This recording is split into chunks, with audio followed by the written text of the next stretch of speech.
Okay, guys, what we're looking at today is the scientific notation. This is in your book. It's page 98 and 99. Before I do that, I would like to quickly go over your homework questions. So what you can do is you can pause the video on these. There's tips and tricks again to figure it out. Question one should have been pretty okay for you, so you'll be correcting all of those questions yourself. And then we'll skip down to question two, and I think that should have been pretty okay as well. Maybe there's one or two last bits here on question two that would have caught you out. I'll just go through question two there just to show you how to do that one. Question 2G. So what I have is 4 to the power of 2x is equal to 8 to the power of 3. What I should do is I should recognize that in order to solve this, I need to have the same base number. In other words, I need to have a whole number here that is the same. So what I could do is I should recognize that 4 and 8 have a factor of 2 that is common. So therefore, I could change 4 into 2 squared, I could put a bracket around it, and I could recognize that that should be to the power of 2x. That's equal to, and 8 could be replaced with 2 to the power of 3, so that put a bracket around it, and again, that's to the power of 3.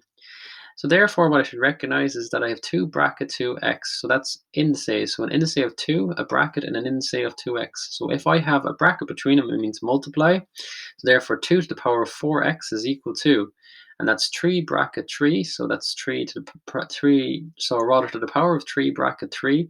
So therefore, that becomes to the power of 9. So if I need know that the base number is the same, therefore the indices must be 4x equals 9 and x is equal to 9 over 4 because 9 gets divided by 4. That was how we do that question. Today what we're looking at, again, as I said, is we're looking at scientific notation. Scientific notation, I think, originally was named for scientists' need to use some sort of numbering system for very small numbers. And today as well, they're very useful for very large numbers. So say, for example, if I'm looking at things like the atom or maybe cells, they're all very tiny. And if we have an actual measurement of their length or diameter or whatever it is, we need to be able to represent it in a way that doesn't involve all these zeros. So you can imagine how laborious it would be all day, every day, if you're writing out these very long numbers. We need an easier way to represent it. The same for the world's population. I mean, we're talking about what, 5 or 6 billion people. So therefore, that needs to be represented. A very large number needs to be represented in a different way as well. That's easier. The easier way is represented using scientific notation. Scientific notation states this: it should be written in the form a times 10 to the power of n. A will represent some number, n will represent an indice, but the rules are as follows. It must be a positive number, so it must be something like 7.64, a positive number. It must also be a number so A must be a number that either begins as 1, but it must be less than 10. So it can be a decimal as well. So say, for example, now this could be 1 times 10 to the power of 9. That'd be perfectly fine. It could be 1.1 times 10 to the power of 9. It could be 2 times 10 to the power of 9. It could be 9.9 times 10 to the power of 9, but it cannot be 10. So the rules is that you cannot have 2 digits before the decimal place. That is not allowed in terms of scientific notation. So this indice here will be either positive or negative, and that very much depends on whether it is a very large number, which is going to give you a positive indice, or if it's a very small indice, or a very small number, which will give you a negative indice.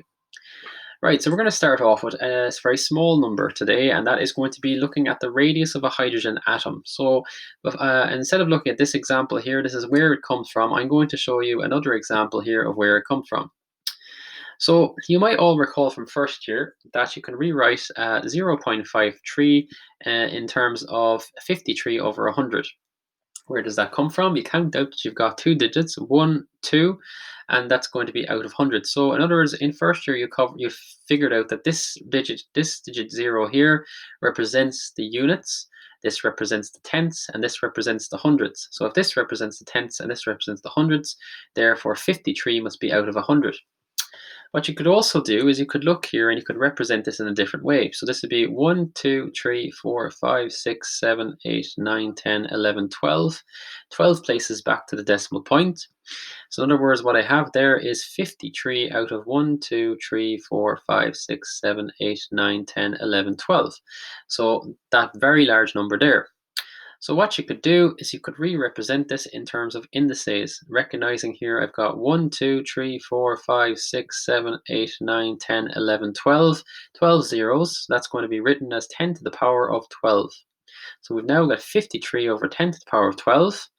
And using our indice laws, we're going to bring up this number to the top of the line. So that's going to be 53 times 10 to the power of minus 12. So now the indice changes into a negative.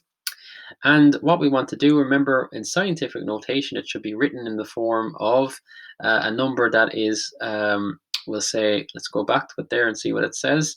The number has to be in the form a times 10 to the power of n, so it cannot be 53 because that's too big. It has to be something like 5.3. So in other words, we move the decimal place to the left and we'll get 10 to the power of minus 11.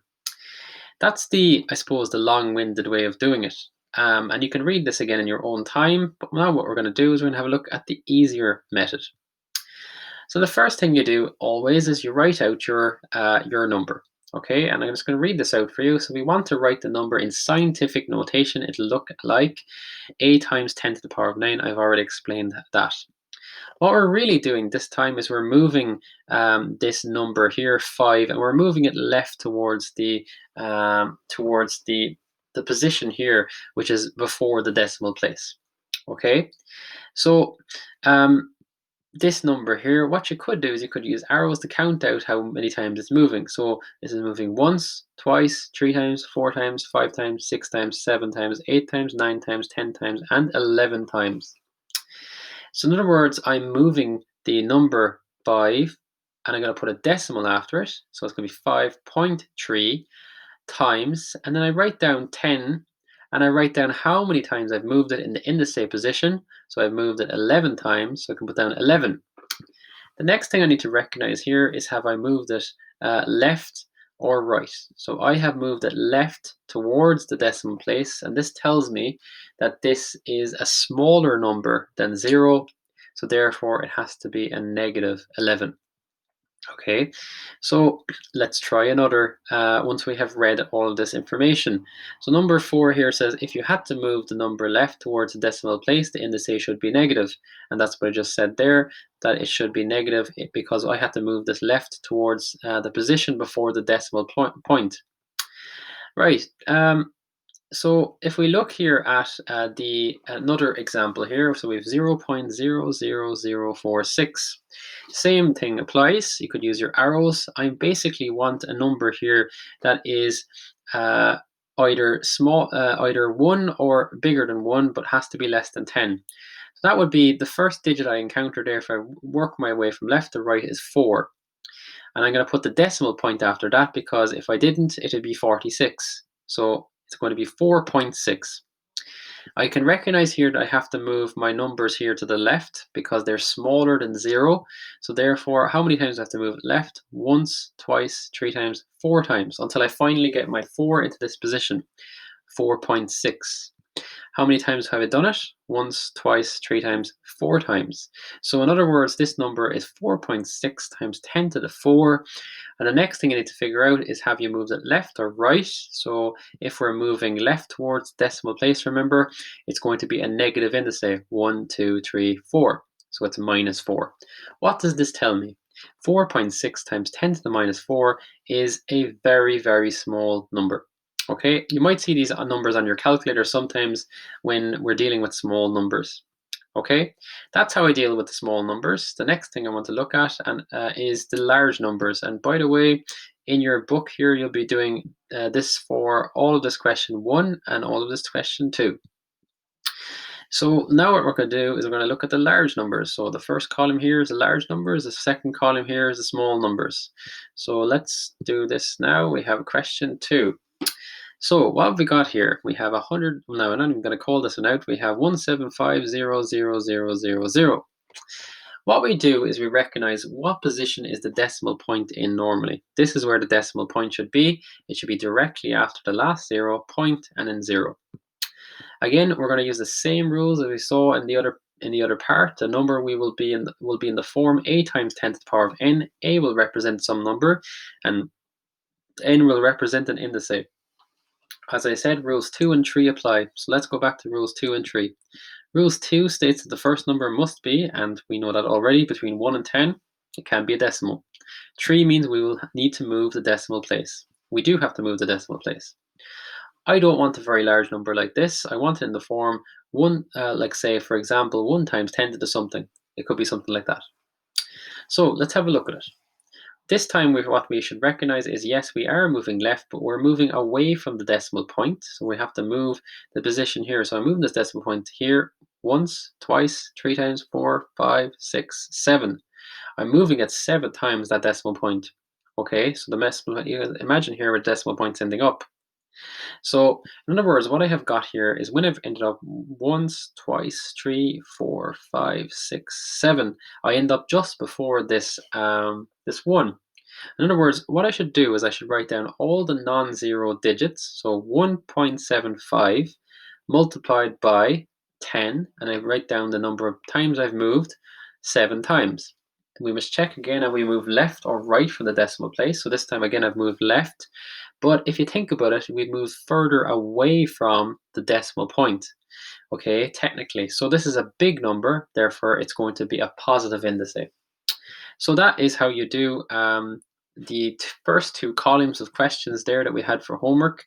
And how do we do the other questions? Well, there's a few cheats that you could use for this. You could use your calculator if you wanted, and you could type in 4 times 10 to the power of 5 into your calculator, and you'll get your digit.